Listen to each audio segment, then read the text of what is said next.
Here we go. Hi, Robbie. Hey, come on, how are you? Very well. How are you doing? Good, thank you. Awesome. Thanks so much for your time. It's a pleasure. We can talk about Babysitter 2. Oh, my pleasure, thank you. So I've seen it twice actually, and I must say it's been just such a crazy movie. And I would even say saying that it was a crazy ride would even be an understatement. Would you agree with that? Oh yeah, I mean, if you saw the first one, you know how crazy the franchise is, and I feel like two is or Killer Queen is just kind of bigger and weirder and more fun and crazier. Absolutely, totally agree. And there's even a line in the movie that says Terminator 2 is only one of a few sequels that are even better than the first one. So, from your point of view, what makes Killer Queen better than the first? Um, well, we had a little bit more money. Money always helps when you want to do big, weird, crazy stunts. Right. I think, I think a lot of us got to know the characters a little more and a little, the first one is such a weird movie and the tone shifts so dramatically from the first half to the second half. So, with the second one, we really knew what we were doing from the get-go with the tone and just the energy. McG, who directed the first one and the second one, he's brilliant and creates such a great work environment where everybody feels, safe to try things and be weird. And it's a movie where you have to get a little weird. So I think everybody just had a little bit more confidence going into the second one. Right. And what I personally liked about this, it's that, yes, it's a horror comedy, so we get to see a lot of horror, but also a lot Hmm. of comedy.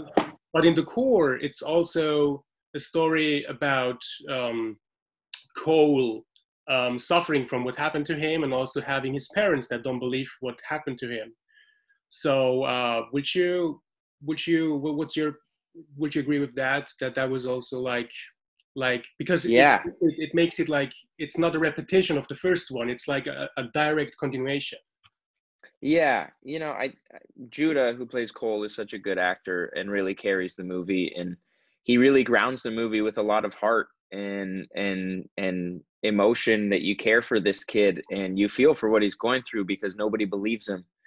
Um, and then and then the movie takes you on another wild ride, and Cole is kind of, the audience is along for Cole's part of that ride, and they get to experience things as he does. And um, I just think that I think that he does such a great job for a movie that's so crazy and out there, really finding a way to bring the audience in and make them feel like they're, you know going through what he is, and just kind of giving it a little bit of nuance to feel for him and be there for him. Did you ever had to make someone believe that when it comes down to you becoming an actor, did you ever had to make family or friends believe that you're serious about it and that it's not just a teenage fantasy? Um, I had a little bit of a weird career in that I did commercials and print work when I was a kid. I grew up playing hockey, and so I was doing little commercials when I was really young. My parents got me into it to just kind of put a little bit of money aside for college, and then I was playing hockey 7 days a week, so I didn't have time to do anything else. And summer before 11th grade, my agent, who I hadn't spoken to in years, phoned me, and she was like, "You have an audition on Monday for Cheaper by the Dozen 2." And it was shooting in Toronto. Eugene Levy, Steve Martin, Bonnie Hunt, Hilary Duff was in it. These big, huge actors, big, huge movie. And I went in and I auditioned for it, and I thought it went okay. And my agent called and said, "I hope you don't have a summer job. You booked it." And I ended up quitting hockey and deciding to pursue acting. And hockey is very competitive in Canada. At like age 12 or 13, if you have a reasonable pathway to the NHL, not an easy one, but at least a reasonable one. I wasn't drafted at 12. A couple of the guys I played with were. One of the guys I played against ended up going to the show, but for the most part, a lot of guys just continued playing and having fun. I still play in a little beer league, but I took the movie as an opportunity to pivot and, try my hand at something else. I got into on-camera classes, and I happened to book a show that shot in Toronto called Life with Derek, which was a Disney show that shot here with all Canadians. And it was great. I learned a ton. I found that, even the classes that I went to, I learned a little bit, but there was nothing like being on set and really learning through practice and just being there and screwing up and learning what looked good and what looked bad and what looked real and what looked fake, and just learning from good directors and good producers and good people and other actors and actresses. So I've just been very lucky to just keep kind of rolling with it. And I moved to LA thinking it wasn't a big deal, because if it didn't work out, I could have just come back to Canada and gone to school. And luckily it's worked out so far, and I haven't had to go back to school yet. Yay. So but would you say that hockey was your first childhood dream? Yeah, it was interesting. I mean, I grew up loving hockey and playing very competitively in Canada, but I never really looked at it as a career. I think partly because I was a pretty level-headed kid from a young age, and I don't know. I'm sure when I was younger, I dreamt of being a hockey player, but I never really. I don't know if I never really believed that I would be an NHL player or what, but I never felt like my dreams were crushed or anything when I didn't make it that far. I loved playing hockey growing up. I traveled all over the world. We went to Sweden and Finland and Norway. We traveled all over Canada and parts of the US. And, I have lifelong friends that I grew up playing with. But as soon as I shot my first movie, I was kind of like, this is what I want to do. This is for me. And I can't see myself doing anything else. Right. Well, I don't want to see you doing anything else. Thanks. Since Cole had some trouble in high school, what was your experience like in school? Are you happy it's over? I hated school. I hated schoolwork, homework. But I loved going to school and seeing my friends. I wasn't the hardest worker. I was the guy that kind of just did the minimum to get by. And it's not that my marks were poor. I just didn't like to put in like the book, the book work or the real effort. I did what I needed to do, and there were things I was good at and things I was bad at. I always found math came fairly easy to me. But I enjoyed my elementary school through high school life. I would have liked to have gone to college, but ultimately, after booking my first movie, if I had to wait 4 years and go to college, I don't know if I would have had the opportunity afterwards. So, Los Angeles was kind of my college, and living alone and meeting people out there and, working my ass off, trying to book movies or TV shows and just kind of grinding. So, I don't know, high school was fun. But I don't really want to go back. Same. But you were in the DTF like Melanie was. No. She's way cooler than I was. So of course this time we can say that Max is coming back as well. And he still has no sense for fashion, we can say. Doesn't it feel weird to be the only one on set that is shirtless? Because if you would like do a beach scene where everyone looks the same, it will be different, right? But for me, it will just be so weird and uncomfortable. I don't know. I mean, in the first movie, it was kind of planted as such a joke that in the second one, there was a scene where it's not really a spoiler, but there's a flashback of you see me at work. You've seen the movie when I'm working in the diner, and originally it was written where I had like the diner outfit on and the hat and I look like an employee. And I said to McGee, I was like, look, it's the second movie. I think we've earned this. I should be shirtless.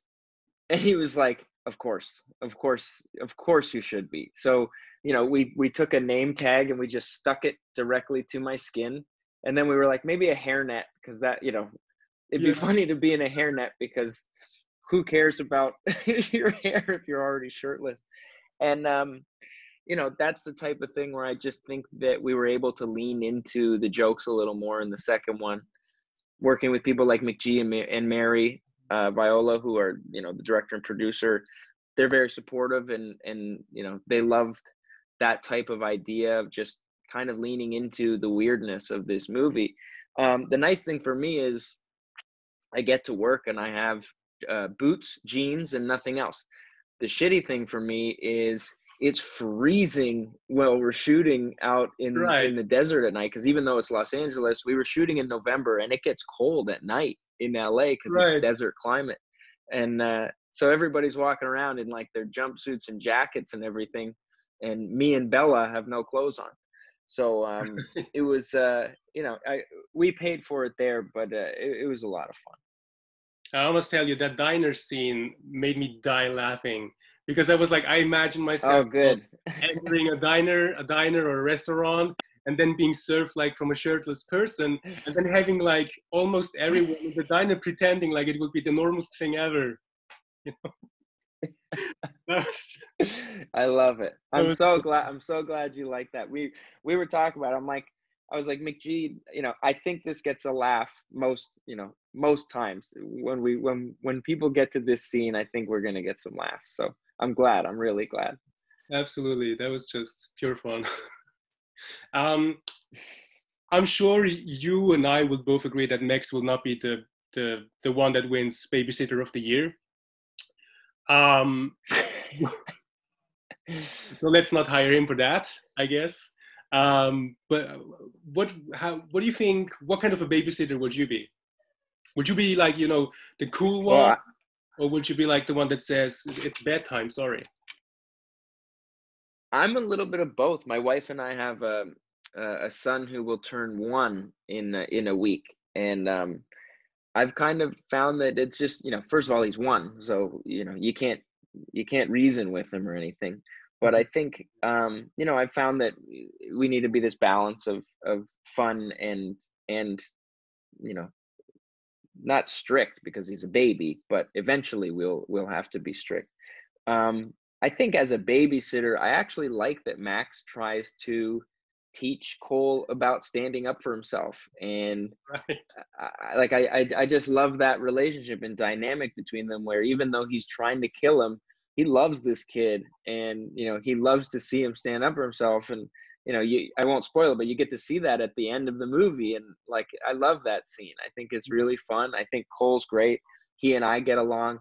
It's, you know, we shot the first one years ago, so to see, you know, to be back on set, I hadn't seen Judah in years, so to see him, you know, as this young man when he was a, you know, a boy when we shot was really great. And you know, I kind of feel like this older brother to him when we're on set, and it's fun to lean into that side of the character. That's so fun what you say with Judah, and I mean it's for Emily as well. They both grew up so much in between the first and the second film. And I saw, you know, Yeah. I checked out when I checked out the trailer online, and there were people like, oh no, did they hire a new actor for Cole? And then they were like, no, it's the same one. Same guy. Yeah. Same guy. It's just, you know, those are, you know, those are big years when you're going from like, you know, 15 to 19 or Yes. 14 to 19.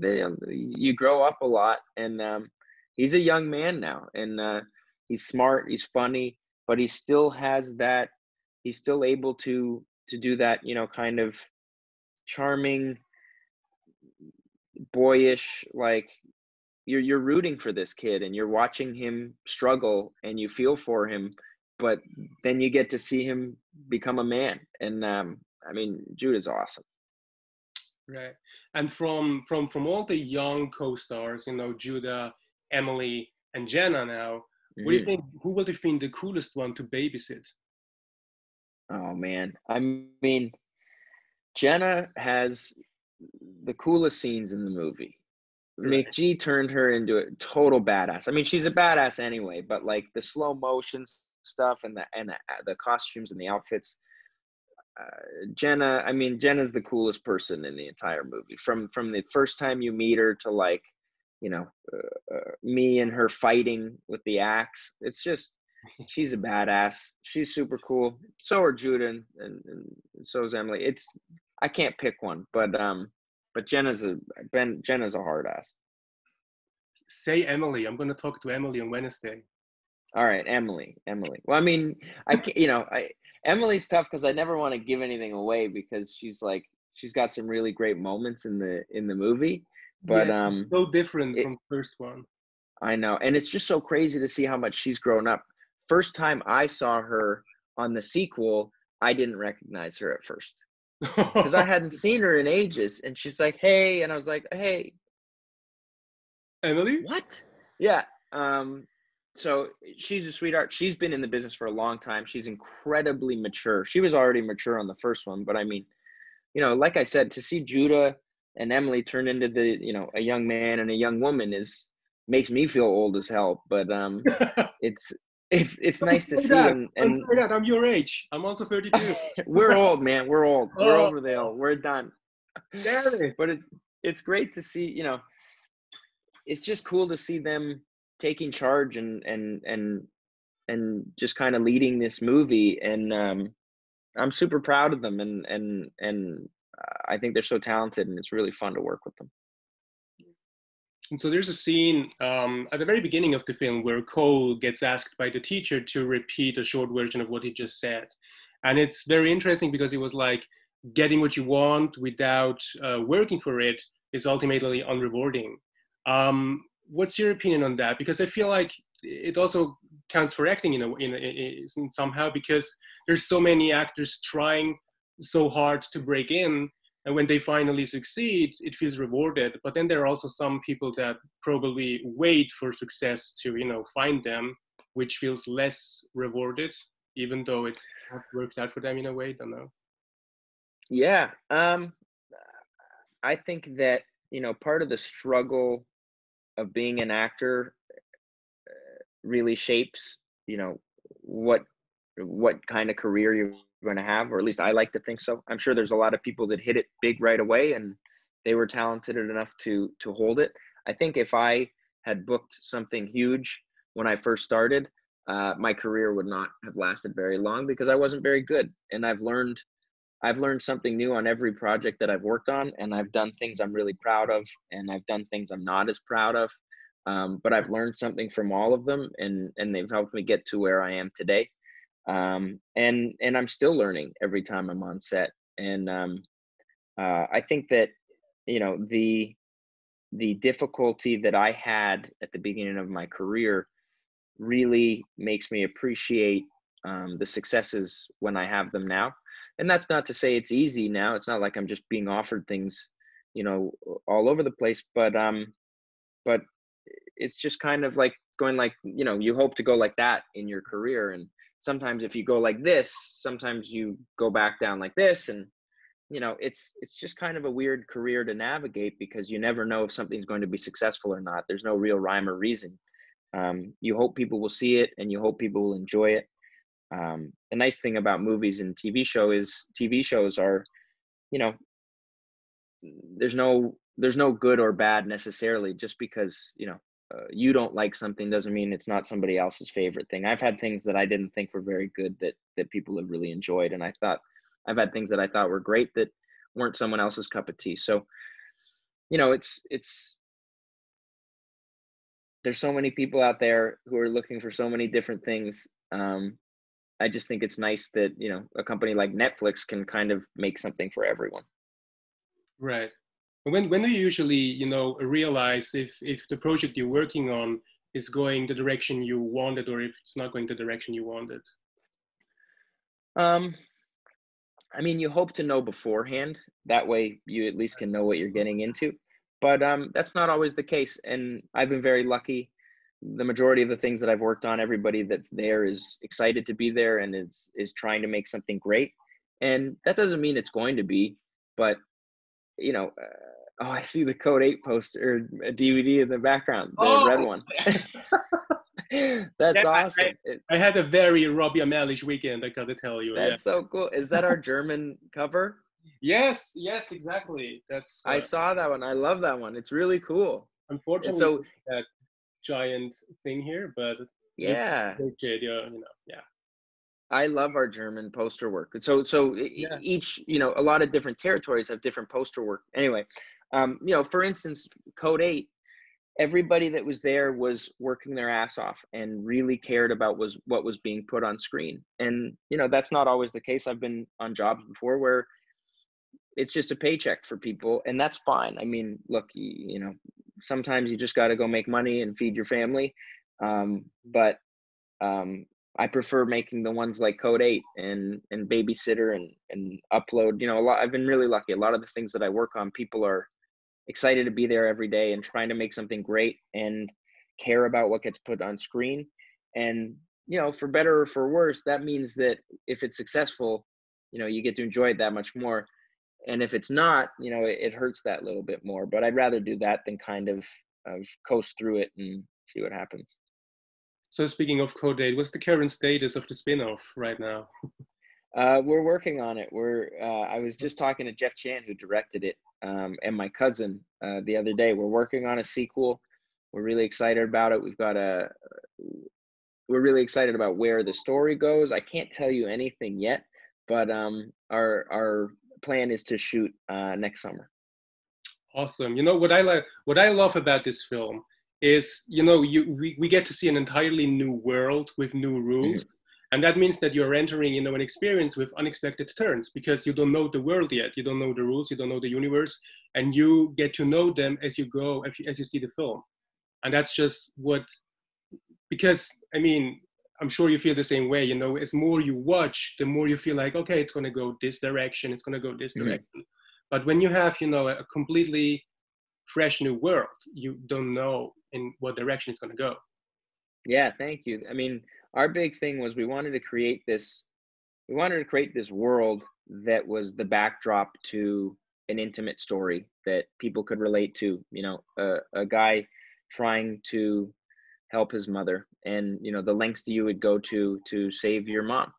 And it's just, we felt that it was a story that people could relate to. And at the same time, we wanted to entertain people. So adding this superhero or superpower element to it and this world that we felt like we could build on. We never wanted to make one movie. We wanted to make several. And, but you can't plan for that. So we wanted something that would stand alone, but also leave room to further explore. And, we were really happy with what we made. We're really excited about continuing that journey. And the fans from Code 8 have been unbelievable from all over the world. That's a movie that doesn't get made without the support of the fans, literally the financial support, the social media support, everything. And, I don't think a lot of the people that we worked with, they were excited about it, but they didn't really know the extent of what we had hoped it would have, the success that it would have, just because of the outcry and outpouring of support from the Indiegogo campaign. Mm-hmm. And I think that showed on Netflix. We were the #1 movie in the US and several countries around the world. We stayed in the #1 spot for a few days and top 10 for over a week. So it was, it was way beyond anything we had ever dreamed. And we're just really excited to dive back in and bring something else to the fans. Working with your cousin, how was that like? Because, I remember like my father working with his brothers and, like they love each other, but they wanted to strangle each other at the same time. So is there like the same respect towards, a family member when you work with one? The great thing about Steve and I is, it was a 5-week shoot, so we couldn't drive each other too crazy. It was great to see how the other one worked, our similarities and our differences. But it's such an incredible opportunity to get to make a movie, let alone a movie with your friends and family. So I mean, every day on set was great. It was exciting. It was, it felt like we were making a student film, but a really big one. You know, everybody was just excited to be there and trying to make something cool. Awesome. Robbie, I want to thank you so much for your time, for joining us today. And Thank you. your career right now is going up, so all the best. Uh, I mean, Code 8 and Babysitter and then Upload Season 2. And I mean, there's so much going on. So thanks again, Thank you. and all the best for all of your projects. Thank you. I really appreciate that. It was nice talking to you. Thanks very much, Robbie. Have a good one. Take care. You too. Bye. Bye.